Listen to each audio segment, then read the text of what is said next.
Hello friends, in today's lecture we are going to discuss about what were the last ranks up to which students got admission in Mallareddy Engineering College for Women. So ఇది మైసమ్మగూడలో ఉంటుందండి. So ఇది 2008లో పెట్టారు. So Mallareddy group అంటే చాలా కాలేజీలు ఉన్నాయి, ఇది women's college. So దీని యొక్క ఫీజు వచ్చేసి 87,000 రూపీస్ అండి. సో టాప్ 3 ఉమెన్స్ ఇంజనీరింగ్ కాలేజెస్లో కనుక మీకు రాకపోతే then if you are interested to take admission in women's engineering college, this would become best option అవుతుందండి. సో ప్లేస్మెంట్స్ కూడా బాగానే ఉంటాయి. సో మీకు కాకపోతే ఇక్కడ మీకు అడ్వాంటేజ్ ఏమంటే, సో టాప్ 3 కాలేజెస్లో సపోజ్ మీకు ఐటీ బ్రాంచెస్ రాలేదు, అప్పుడు జనరల్గా మీరు చాలామంది ఏం చేస్తారంటే అదే కాలేజీల్లోనే నెక్స్ట్ సర్క్యూట్ బ్రాంచెస్కి వెళ్తారు. అక్కడ అవి కూడా రాకపోతే నెక్స్ట్ కోర్ బ్రాంచెస్కి వెళ్తారు, మెకానికల్ కానివ్వండి లేకపోతే సివిల్ కానివ్వండి. అట్లా చేయకుండా whatever the branches or whatever the sector in which you are interested, అది టాప్ 3 కాలేజెస్ చూడండి. రాకపోతే immediately you can go for Malla Reddy engineering college, because ఇక్కడికి కొంచెం పెద్ద ర్యాంక్ అయినా కూడా మీకు కంప్యూటర్ సైన్స్ కానివ్వండి లేకపోతే కంప్యూటర్ సైన్స్ విత్ స్పెషలైజేషన్ కానివ్వండి ఐటీ కానీ వచ్చే ఛాన్స్ ఉంటుంది. అంతేగాని మీకు ఊరిని కాలేజ్ ఒక్కటే పట్టుకొని మీరు అన్ని బ్రాంచెస్ పెట్టుకుంటా వెళ్ళొద్దు. సో ఈ కట్ ఆఫ్ చూస్తే మీకు అర్థమవుతుంది. ఈ కట్ ఆఫ్ చూసిన తర్వాత దాన్ని ఆప్టిమైజ్ చేయాలి. అదే నేను చెప్తుంటాను, ప్రతి వీడియోలో దాదాపుగా చెప్తుంటాను. బ్రాంచ్ అండ్ కాలేజ్ ఆప్టిమైజేషన్ అనేది వెరీ వెరీ ఇంపార్టెంట్ ఈ చాయిస్ ఫిల్లింగ్లో. ఓన్లీ కాలేజే పట్టుకొని ఉండకూడదు, అట్లని ఓన్లీ బ్రాంచే పట్టుకొని ఉండకూడదు. రెండింటిని ఆప్టిమైజ్ చేస్తూ కనుక మీరు చాయిస్ ఫిల్లింగ్ అని చేశారనంటే you would get better college of course with better branch. So అందుకని మీరు చూడండి, కట్ ఆఫ్ ర్యాంక్స్ చూసి ఈవెన్ మీ ఫ్రెండ్స్కి కూడా ఫార్వర్డ్ చేయండి. సో దాన్ని బట్టి మీకు నచ్చిన బ్రాంచి, బాగా ఇంట్రెస్ట్ ఉన్న బ్రాంచి టాప్ 3 కాలేజెస్లో, అంటే ఉమెన్స్ కాలేజ్ వరకు చెప్తున్నాను నేను, టాప్ 3 ఉమెన్స్ కాలేజెస్లో కానీ రాకపోతే దెన్ ఇక్కడైతే మీకు వచ్చే అవకాశం ఉంటుంది. కాబట్టి you can take admission in this college. Placements బాగానే ఉంటాయి. సో అంతా కూడా బాగానే ఉంటాయి. సపోజ్ ఇప్పుడు నారాయణమ్మ చూశారు, అట్నే నిన్న వేరే కాలేజ్ చెప్పాను. సో అట్లా 2-3 కాలేజెస్ చూసి రాకపోతే మీరు ఆ బ్రాంచ్ కానీ ఇక్కడ వస్తుందంటే నెక్స్ట్ మీరు ఆప్షన్లో అది పెట్టండి. సో ఈ మీకు లెంగ్త్ ఎక్కువైపోతుంది. కాకపోతే ఈ ఎంసెట్ కౌన్సిలింగ్లో మీకు జాగ్రత్తగా ఈ వెబ్ ఆప్షన్స్ ఇవ్వాలని చెప్పేసి అందుకని నేను ఒక 1 or 2 minutes ఎక్స్ట్రా చెప్పాను. ఈ కట్ ఆఫ్స్ చూడండి, తర్వాత you can take your final decision. So IT information technology. So information technology వచ్చేసి ఇక్కడ ఓసీ కేటగిరీలో 39,000 వరకు వచ్చిందండి. చూడండి, మీకు 39,000 వరకు వచ్చే అవకాశం ఉంది. అదే నేను అంటుండేది, మీకు మంచి కాలేజ్ అంటే నారాయణంలో కానీ అట్లా రాలేదని అంటే మంచి బ్రాంచి, దెన్ ఇక్కడికి వెళ్ళిపోయి మీరు సిఎస్సి కానీ ఐటీ కానీ చేరచ్చు. నేను ఆల్రెడీ చెప్పాను, ఇన్ఫర్మేషన్ టెక్నాలజీకి కంప్యూటర్ సైన్స్ అండ్ ఇంజనీరింగ్కి పెద్ద తేడా ఉండదు. దాదాపు 75% ఆఫ్ ద సిలబస్ సేమ్ ఉంటుంది.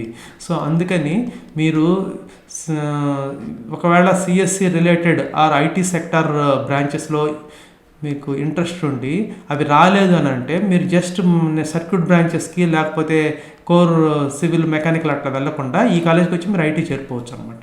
ఎందుకంటే 39,000 వరకు లాస్ట్ ఇయర్ మీకు ఓసీ కేటగిరీలోనే వచ్చిందనమాట. అదే బీసీఏ కేటగిరీ తీసుకున్నాను అనుకోండి 1,13,698.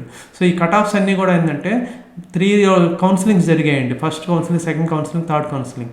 దాని తర్వాత స్పెషల్ రౌండ్ కూడా జరిగింది. ఆ స్పెషల్ రౌండ్ తర్వాత వచ్చిన లాస్ట్ ర్యాంక్స్. అంతేగాని మీరు ఈ ర్యాంక్స్ చూసుకొని ఫస్ట్ కౌన్సిలింగ్ అయిపోగానే ఈ ర్యాంక్స్ ప్రకారం మాకు రాలేదు అని అనుకోవద్దు. So last even special round వరకు కానీ వెయిట్ చేస్తే ఈ ర్యాంక్స్ కొంచెం అటు ఇటులో మీకు అడ్మిషన్ దొరికే అవకాశం ఉంటుంది. అదే బీసీబీ చూసారనుకోండి 94,592. సో ఎస్సీ కేటగిరీ అయితే 1,21,082 వరకు వచ్చిందండి. సో తర్వాత మీకు ఒక computer science and engineering with specialisation in cyber security. ఇది సో ఈ సైబర్ సెక్యూరిటీ బ్రాంచ్లో మీకు 30,000 వరకు వచ్చింది. ఓసీ కేటగిరీలో 30,149 వరకు వచ్చింది అనమాట. బీసీఏ అయితే 89,395 వరకు వచ్చింది. బీసీఈ తీసుకున్నాను అనుకోండి 81,502 వరకు వచ్చింది. ఈడబ్ల్యూఎస్ 39,415 వరకు వచ్చింది. సో సిమిలర్లీ నెక్స్ట్ బ్రాంచ్ చూద్దాం, computer science and engineering with specialisation and data science. So ఈ బ్రాంచ్ తీసుకున్నారంటే ఓసీ కేటగిరీలో 23,550 వరకు వచ్చింది. బీసీడీ అయితే మీకు 44,161 వరకు వచ్చింది. అదే ఈడబ్ల్యూఎస్ అయితే 27,664 వరకు వచ్చింది. సో మిగతా ర్యాంక్స్ అన్నీ కూడా I think they are visible to you. So next వచ్చేసి computer science and engineering much awaited branch. So ఈ బ్రాంచ్ చూడండి మీకు 17,900 వరకు ఓసీ వాళ్ళకే వచ్చిందనమాట. సో అందుకని మీకు మిగతా కాలేజెస్లో మీరు ఏదైతే కాలేజీలో ముందు చేరదలుచుకున్నారో వాటిలో రాకపోతే కళ్ళు మూసుకొని ఈ కంప్యూటర్ సైన్స్ ఈ కాలేజీలో చేరుకోవచ్చు మీరు. సో ఆ విధంగా మీరు optimisation of both branch and college should be done so that you will get a better branch and of course with college.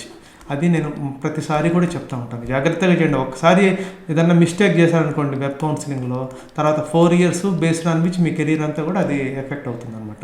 So అందుకని జాగ్రత్తగా ప్లాన్ చేసుకొని మీరు వెబ్ ఆప్షన్స్ ఆ చాయిస్ ఫిల్లింగ్ అప్పుడు చేయండి. సో బీసీఏ కేటగిరీ అయితే 44,803 వరకు వచ్చింది, ఎస్సీ కేటగిరీ 59,006 వరకు వచ్చింది, ఈడబ్ల్యూఎస్ అయితే 24,197 వరకు వచ్చిందండి. ఇది normal computer science and engineering branch.